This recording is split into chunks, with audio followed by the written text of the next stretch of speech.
어떠세요? 이 땅에서 태어나서 이 땅에서 살고 이 땅에서 떠나는 것이다. 태어나고 살고 그리고 떠나는 것. 그리고 여기에서 단 한 사람도 예외가 없다는 거죠. 이것을 영어로는 이렇게 표현할 수 있겠어요. B 그리고 T요. 이 땅에서 태어남을 birth, 탄생이라고 표현하고요.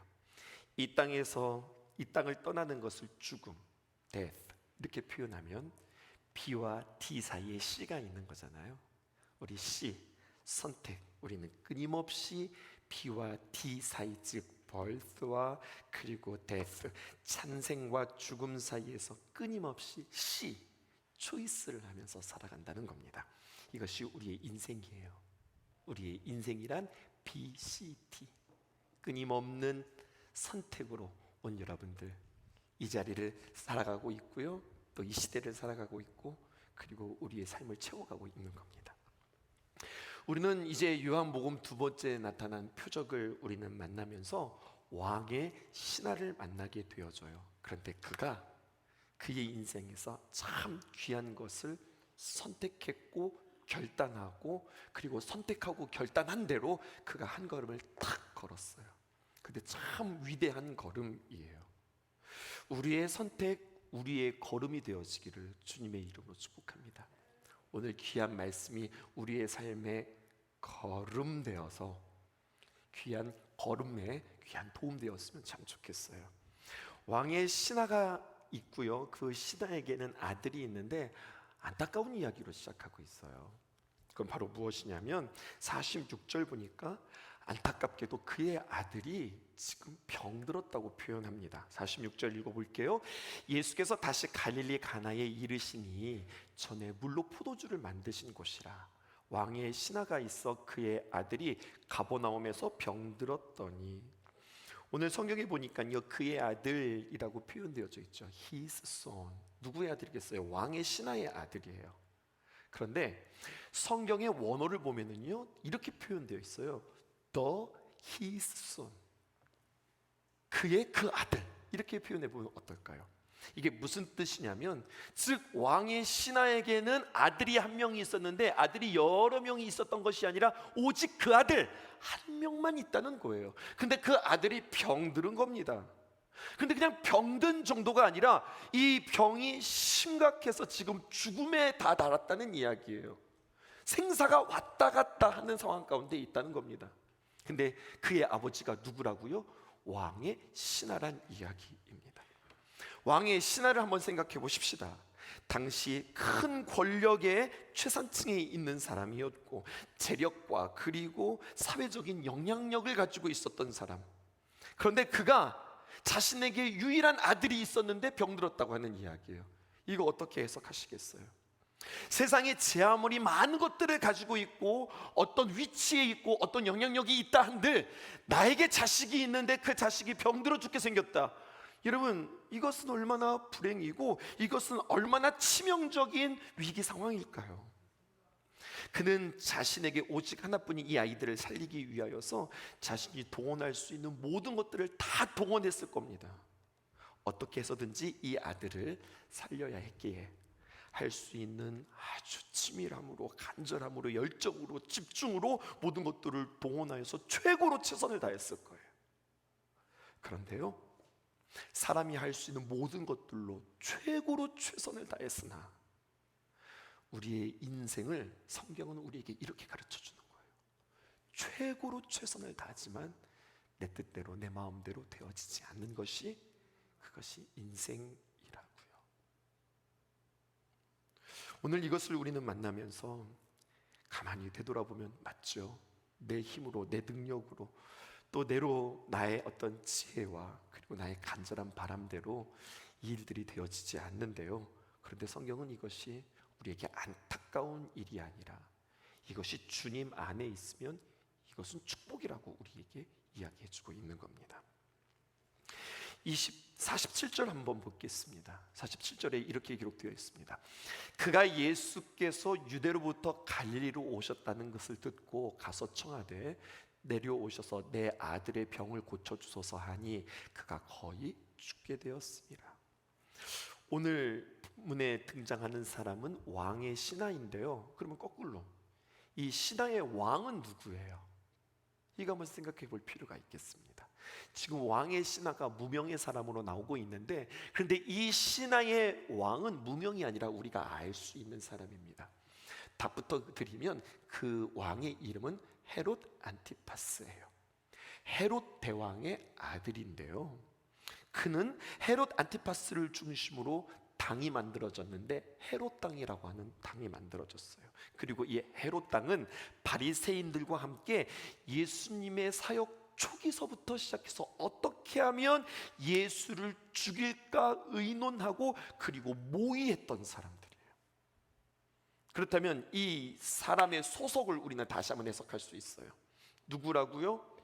왕의 신하라고요. 근데 그 왕은 어떤 사람이에요? 어떻게 하면 이 예수를 죽일까 고민하고 모의하고 그리고 작정한 사람이라고요. 그런데 그 왕의 신하가 지금 왕과 마음이 같지가 않네요. 이 왕의 신하가 위험을 만나자 그는 예수께 와서 엎드려 그의 얼굴을 땅에 대고 내 아들이 죽게 되었으니 살려주세요, 이렇게 되어지는 거예요. 만약에 이것을 헤롯 안티파스가 알았다면 그는 어떻게 이 신하를 대했을까요? 그의 삶은 어떻게 되었을까요?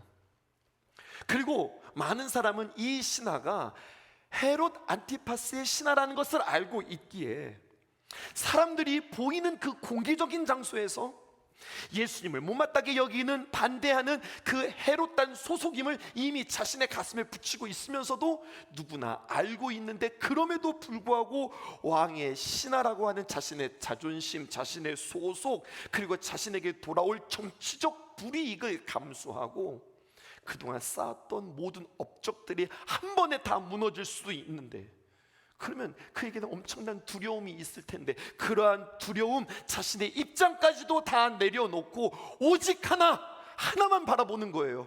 내 아들이 죽게 되었으니 도와달라고 예수님께 구원을 청하고 있는 겁니다. 두 가지를 내려놓았어요. 첫 번째, 자신이 가지고 있었던 프라이드, 자존심을 내려놓았고요, 그렇게 내려놓기까지는 또 한 가지를 내려놓았는데 자신 안에 있는 fear, 다시 말해서 자신 안에 있는 두려움을 내려놓는 겁니다. 왕의 신하가 지금 당시에 많은 사람들이 하찮게 여겼던 나사렛 출신의 목수의 아들 예수, 청년 예수, 랍비 교육도 제대로 받지 않았던, 이렇게 표현해보면 어떨까요? 무면허 노방 설교가, 예수님에게 딱 적합한 그런 호칭이에요. 그런 예수에게 왕의 신하가 넙죽 엎드리고 내 아들 좀 고쳐달라고 이야기한다? 이건 망신 중에 망신이라는 이야기죠. 게다가 여러분, 이 왕의 신하가 살았던 동네는 가버나움입니다. 그리고 지금 예수님은요 아직 가나에 있어요. 가나에 혼인잔치 있었던 그 가나에 있단 말이죠. 이 가버나움에서 가나까지의 거리는 약 한 30km 정도 떨어져 있다고 하는데 잘 감이 안 오시죠? 제가 거리를 재봤거든요.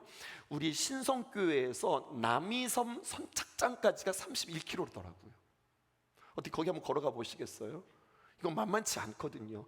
그런데 왕의 신하가 이 가나에 예수님께서 계시다고 하는 소문을 듣고 그 가버나움에서 가나까지 온 거예요. 남이섬 선착장에서 신성교회까지 왔다고요.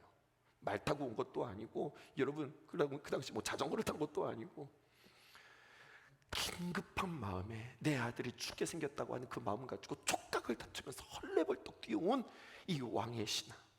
그러면서 예수님 앞에 그는 마치 슬라이딩 하듯 엎드려서 예수님, 내 아들을 좀 고쳐주세요라고 간청하고 있다고요.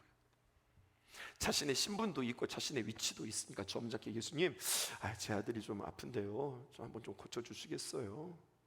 더 점잖이고 뭐가 없는 거예요. 그에게는 절박함입니다.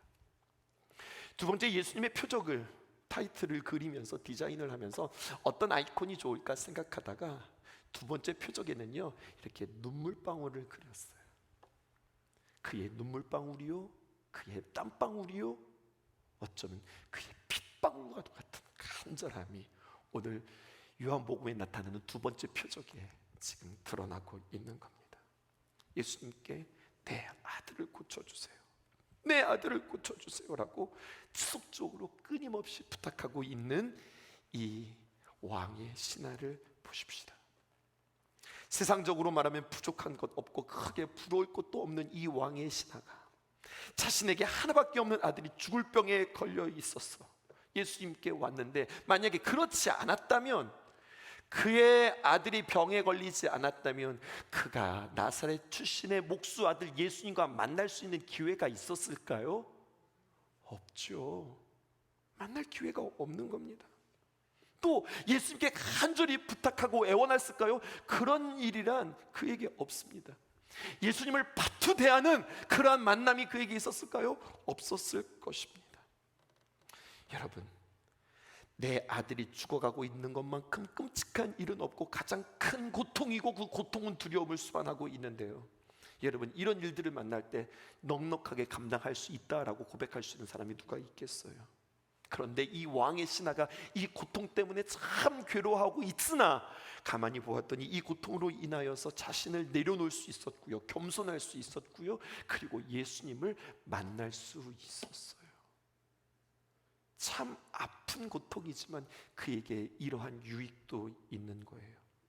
이렇게 주님께 나갔을 때 드디어 예수님께서 입을 벌려 말씀하십니다. 뭐라고 말씀하실까요? 48절에 보니까 이렇게 말씀하세요. 예수께서 이르시되 너희는 표적과 기사를 보지 못하면 도무지 믿지 아니하니라. 여러분, 이게 무슨 말이에요? 예수님께 와서 신하가 너무나도 절박하게 도움을 청하고 있는데 예수님께서는 너무나 무감각하게 무관심하게 너무 매트하게 얘기하는 거예요. 너희는 표적과 기사를 보지 못하면 도무지 믿지 아니하리라.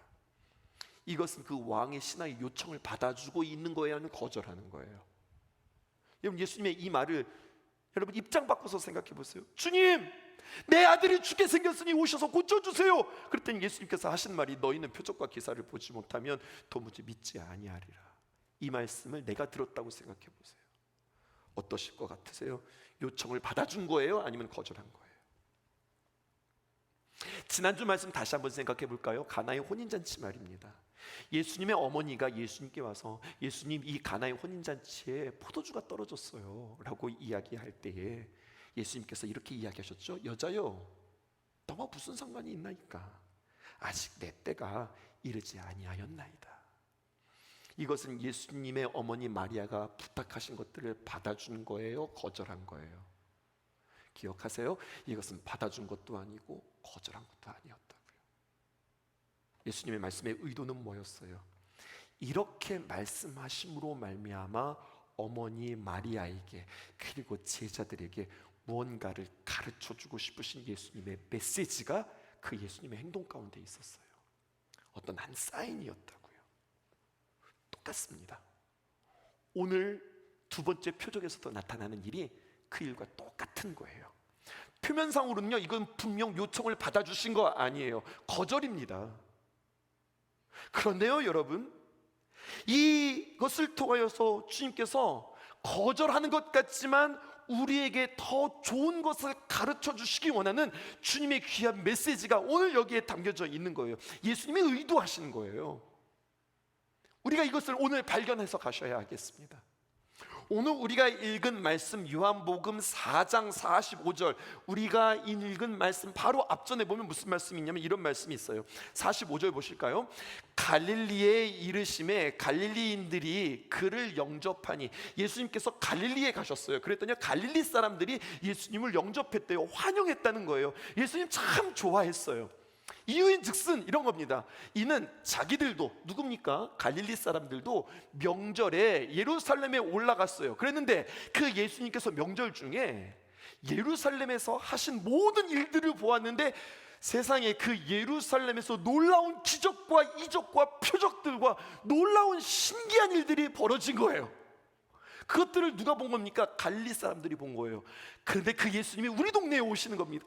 아니, 그 예루살렘에서 그렇게 놀라운 일을 하신 그 예수님이 우리 동네에 오신다고? 그랬더니 이 갈릴리 사람들이요, 양손을 펼쳐서 그 예수님을 웰컴, 영접하는 겁니다. 너무 환영하는 거예요. 그런데 여러분 생각해 보십시다. 이들의 영접, 이들이 예수님을 받아들이는 이 영접은 여러분 놀랍게도 또 안타깝게도 이것은 조건적인 영접이에요. 마음의 중심으로 영접한 것이 아니라 이런 피상적인 영접이에요. 왜 이렇게 말씀드릴 수 있는가? 저 예수님이 우리 동네에 오면 우리도 똑같이 예루살렘에 있었던 것처럼 내 문제를 해결해 주는 표적과 기적과 사건들이 생겨나겠다. 수지 맞았다. 즉 그들은 예수님께서 행하시는 기적에 관심이 있지 그 기적을 일으키시는 예수님에 대해서는 관심이 없는 거예요. 갈릴리 사람들 뿐만일까요? 우리들은 어떨까요? 우리가 오늘도 주님 앞에 이 많은 숫자가 모여서 주님 앞에 예배하고 있어요. 우리는 주님 앞에 왜 예배할까요? 예수님의 능력 때문에, 예수님께서 행하시는 표적과 그리고 기적 때문에 혹여나 나는 예수님을 예배하고 있는 것은 아닐까? 아니면 예수님 그냥 그분 한 분만으로 내가 만족하고 예수님께서 나를 용서하여 주시고 구원하여 주시고 사랑하신 그 예수님을 사랑함으로 내가 예수님을 믿고 내가 예수 앞에 나와서 예배하고 있는가? 여러분 이렇게 도전해 볼게요. 능력이 많으신 예수님이 좋으세요? 참 아름다우신 예수님이 여러분들 좋으세요?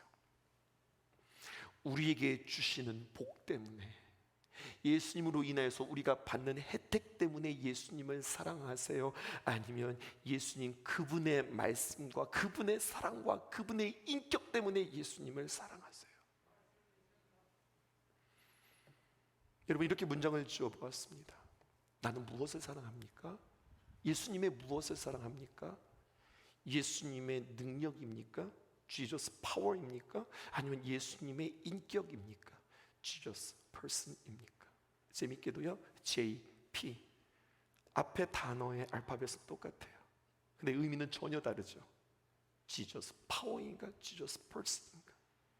예수님의 능력인가? 아니면 예수님의 인격인가? 예수님께서 가져다 주시는 축복만 사랑하는 것을 우리는 뭐라고 이야기하면 기복신앙이라고 이야기하는 거예요. 기복, 무슨 뜻이냐면 복을 구한다는 뜻이에요. 복을 구하는 신앙. 예수님께서 가져다 주시는 복 때문에 예수님께 열광하고 있다면 그 열심과 열정은 안타깝게도 예수님을 기쁘게 할 수 없어요. 그래서 예수님께서는 너희가 표적과 기사를 보지 못하면 도무지 믿지 않, 보통 믿는 게 아니라 도무지 믿지 않는다, 이렇게 주님께서 말씀하시는 거예요. 어떤 신앙? 표적과 기적만 구하는 신앙이니까. 그러므로 이 왕의 신하가 예수님께 와서 간절하고도 절박한 심정으로 내 아들의 병을 고쳐주소서라고 하는 이 왕의 신하의 요청에 너희는 표적과 기사를 보지 못하면 도무지 믿지 아니하리라, 거절처럼 들려지는 것 같지만 예수님께서 이 왕의 신하를 이렇게 확 밀쳐낸 것 같지만 아니에요. 예수님은 그 왕의 신하를 딱 붙잡고 예수님께로 끌어당긴 거예요. 우리가 기도해 보면 알지만 많은 경우 기도의 응답의 타이밍이 있습니다. 그리고 그 타이밍은 우리의 생각과 많이 달라요. 때로는요 너무 갑자기 그 응답이 올 때도 있지만 많은 경우 그 응답이 우리의 생각보다 한참 뒤로 처질 때가 많이 있습니다. 하지만 신뢰할 수 있기를 주님의 이름으로 축복합니다. 늦어지지만 그렇게 늦게 응답하시는 이유는 그 타이밍은 늦은 타이밍이 아니라 정확한 타이밍이라고요. 이것을 통하여서 하나님께서 나에게 응답해 주실 뿐만 아니라 한 가지 더 기대하시는데, 그 시간들을 통하여서 나로 하여금 성장하고 성숙하고 주님을 알아가고 주님 앞에 있는 내가 누구인지를 발견하는 그 무르익는 시간들을 주님께서 마련하고 있는 거예요. 왕의 신하의 강력한 부탁에 표면적으로는 그를 밀쳐내고 있는 것 같지만 주님께서는 왕의 신하를 초이스하셨습니다. 선택하셨습니다. 그의 표현이 이렇게 바뀌었어요. 49절에 보니까 신하가 이르되, 예수님을 뭐라고 이야기합니까? 주여. 뭐 많은 사람들이 예수님을 주여 부르는 거 뭐 그냥 사사로운 일 아니에요? 왕의 신하는 다른 거예요. 질문할게요. 이 왕의 신하가에 있어서 주는 누구일까요? 왕이지요. 헤롯 안티파스가 주요란 말입니다. 그런데 나의 주인은 두려움과 떨림 속에, 만약에 이걸 헤롯이 들렸다면 뭐라고 이야기할까요? 각오하고, 당신이 나의 주입니다, 당신이 나의 주님입니다, 주여, 이렇게 이야기하는 거예요. 그 다음 뭐라고 이야기하느냐? 내 아이가 죽기 전에 내려오소서. 자식에 대한 표현도 바뀌었어요. 앞에서는 뭐라고 이야기하면 내 아들이라고 이야기했거든요. 그런데 여기서는 내 아이라고 표현하네요. 아들과 아이의 차이점이 원어로 보면요, 이렇게 기록되어 있어요. 아들은 헬라어로 피오스예요. 말 그대로 아들이에요. 근데 내 아이라고 할 때는요, 우리가 잘 아는 헬라어 단어예요. 이게 파이디온이에요. 우리의 한국어의 뉘앙스로 번역한다면 이런 거예요. 내 새끼, 이런 뜻이에요. 내 새끼.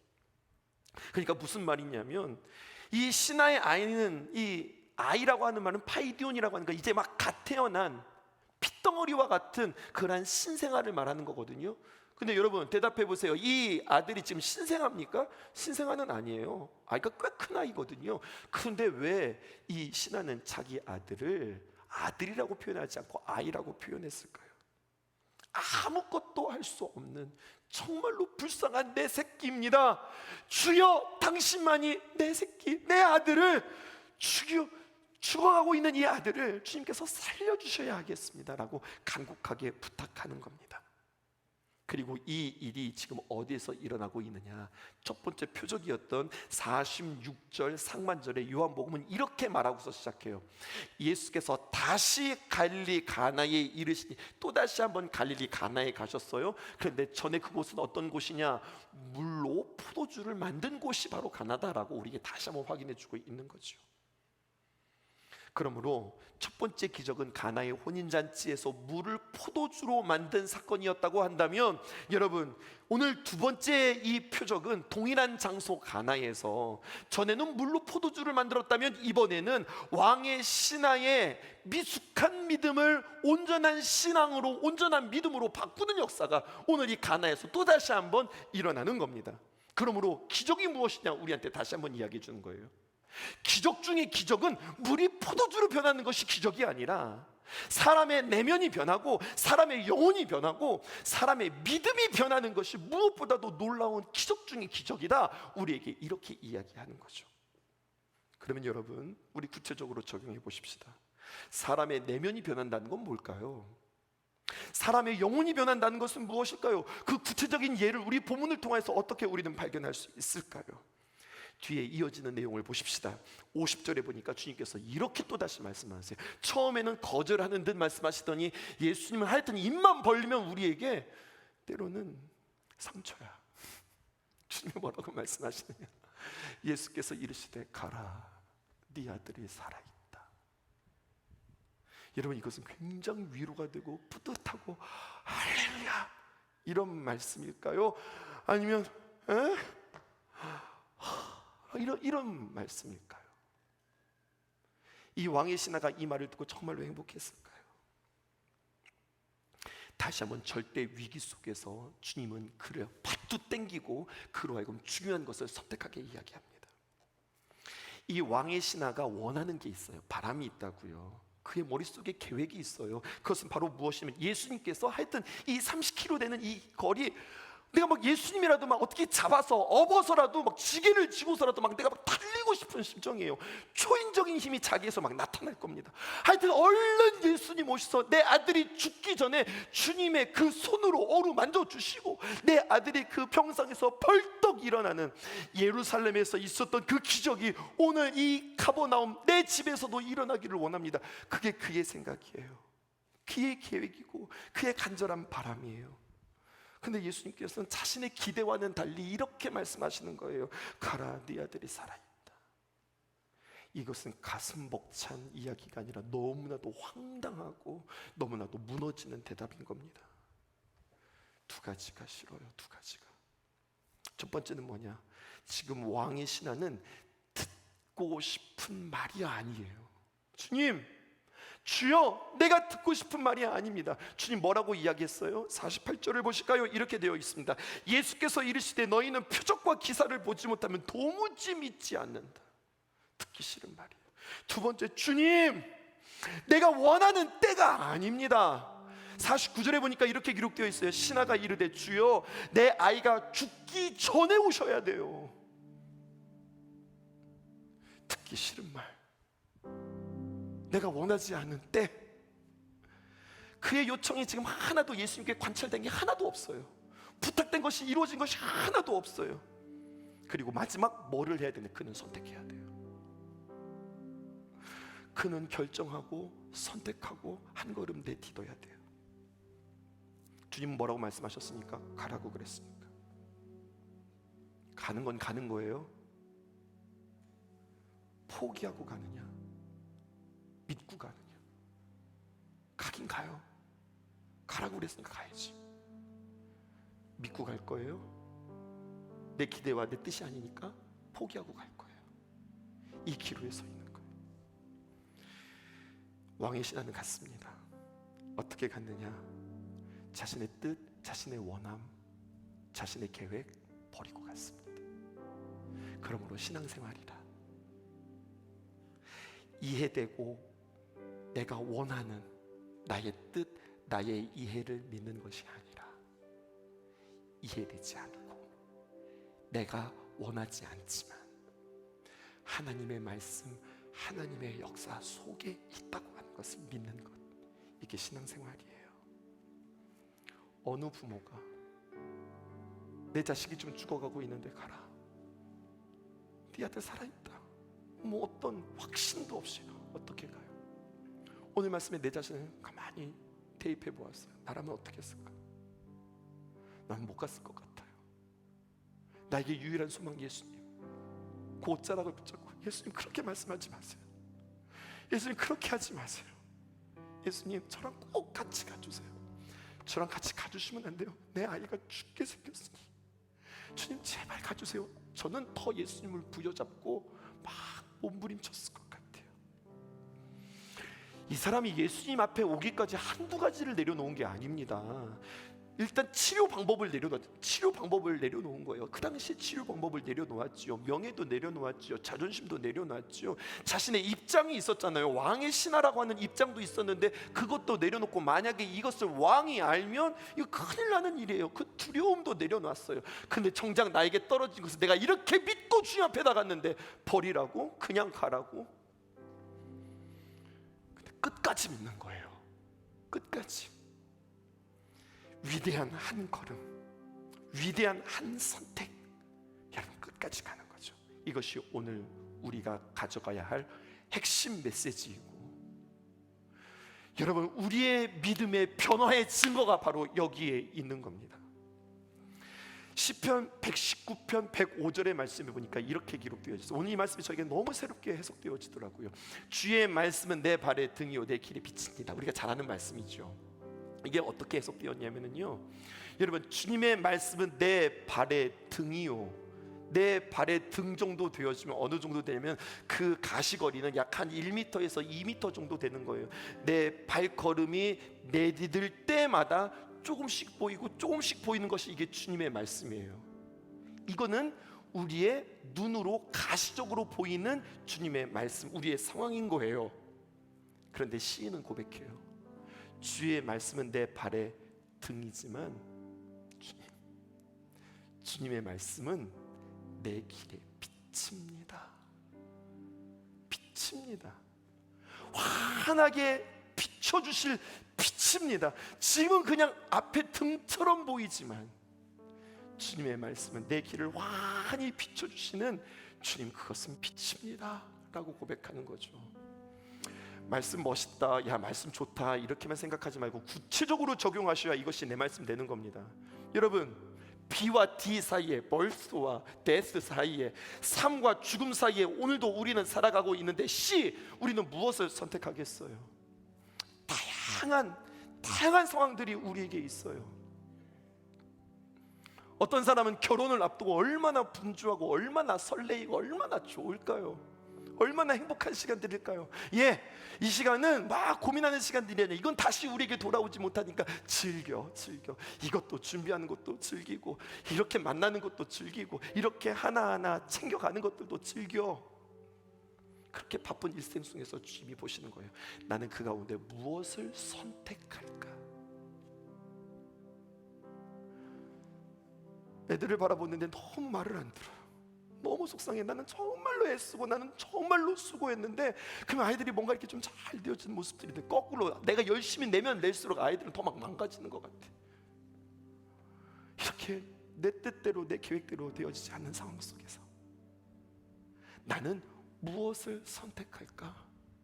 나는 무엇을 선택할까?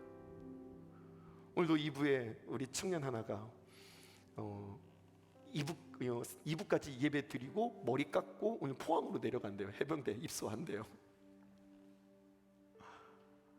얼마나 놀고 싶고 얼마나 하고 싶고 얼마나 먹고 싶은 게 많겠어요. 그런데 1부, 2부까지 와가지고 방송제 사역 다 감당하고 가는 그에게 너의 선택. 저는요 내일부터 시작해서 금요일까지 오래간만에 쉴 거예요. 편히 쉴 텐데 나에게 주어진 많은 여유와 많은 쉼의 속에서 나는 뭐를 선택할까? 그 수많은 선택 속에서 여러분들은 주의 얼굴을 볼 수 있기를 주님의 이름으로 축복합니다. 내 선택에 굉장히 상징적인 표현이에요. 내가 선택하는 것마다 네가 바쁜데 그것을 선택했어? 네가 그 많은 시간 속에서 너 그렇게 선택했어? 너 지금 많이 힘들고 어려운데 그런데 그렇게 선택했어. 우리가 선택하는 기준이 뭐예요? 하나님의 말씀을 기준으로 내 뜻과 내 생각과 내 형편은 맞지 않지만 주님 기뻐하시는 거 그거 선택하면서 주의 얼굴을 환하게 만든다면 여러분 우리 인생 복된 인생 되지 않을까요? 주님께서 정말로 이끄시는 인생 되지 않을까요? 뭔가 많이 보이지는 않지만 환하게 보이지는 않지만 오늘도 주님께서 우리에게 주신 그 일들을 한 걸음 한 걸음 걸어가며 주님과 함께 동행할 때 결국 주님께서 책임지시는 인생 되지 않을까요? 오늘 말씀을 맺겠습니다. 왕의 신하는 예수님께 자신의 아들의 불치병을 가지고 왔어요.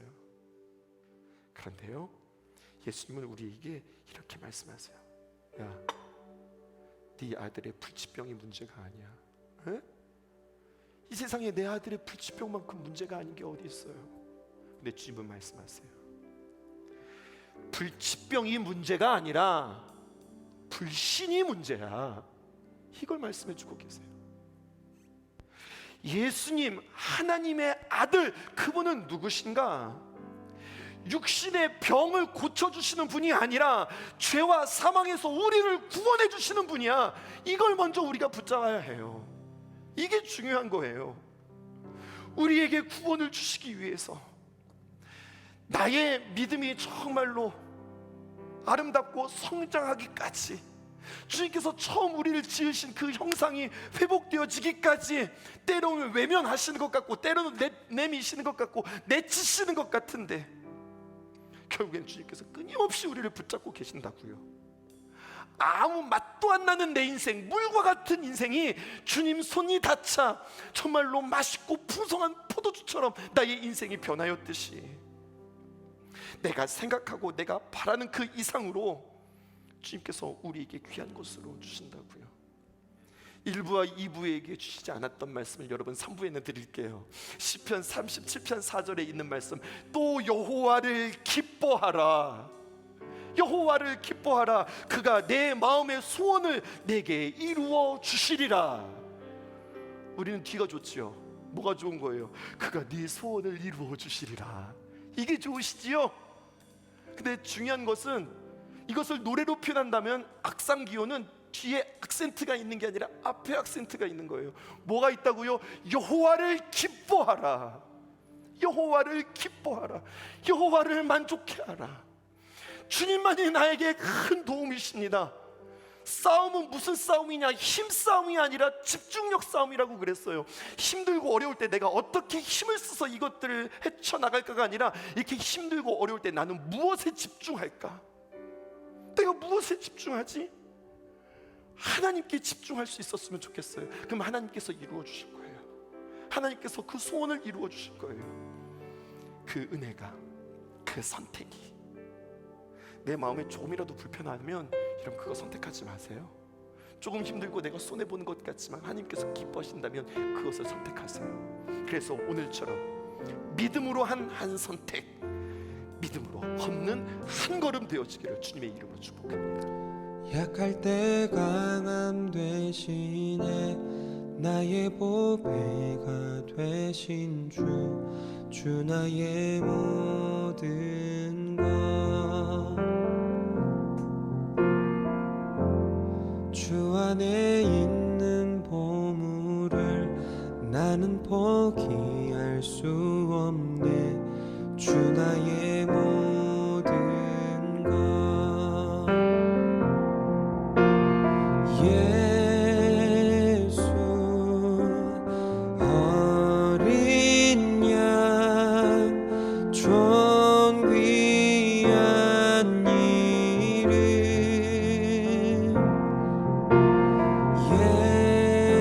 예수 어린 양 존귀한 이름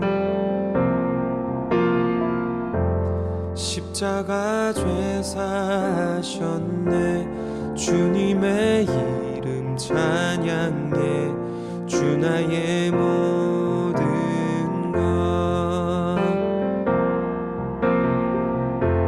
쓰러진 나를 세우고 나의 빈잔을 채우네 주 나의 모든 것